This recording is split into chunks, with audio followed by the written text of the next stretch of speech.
தேவனுடைய பரிசுத்த நாமங்களுக்கு மகிமை உண்டாவதாக. இயேசுவுக்கு சாட்சிகளாக எங்களை மாற்றுகிற பரிசுத்த ஆவியானவர்.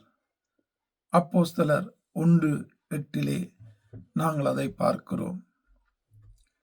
இயேசுவுக்கு சாட்சிகள், தெய்வத்துக்கு சாட்சி, இரட்சகருக்கு சாட்சி, மீட்பருக்கு சாட்சி, தேவனுடைய குமாரனுக்கு சாட்சிகளாக எங்களை மாற்றுகிற பரிசுத்த ஆவியானவர்.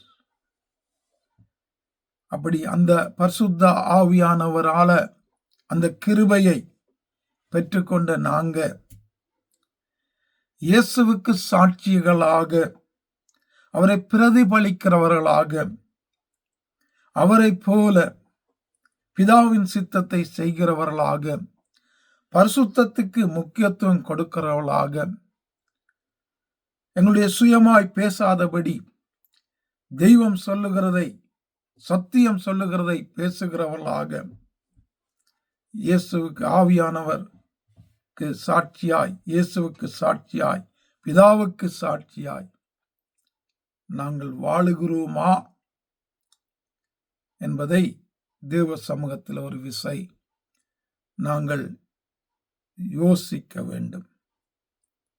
அப்படியாக மாற்றப்பட்ட, சாட்சியாக மாற்றப்பட்ட நாங்க அந்த சாட்சிக்குரிய ஒரு வாழ்க்கை வாழ்ந்து தேவ சித்தம் செய்து தெய்வத்தை மகிமைப்படுத்த தொடர்ந்தும் பரிசுத்த ஆவியானவரான தெய்வம் எங்களை வழி நடத்துவாராக. ஆமென்.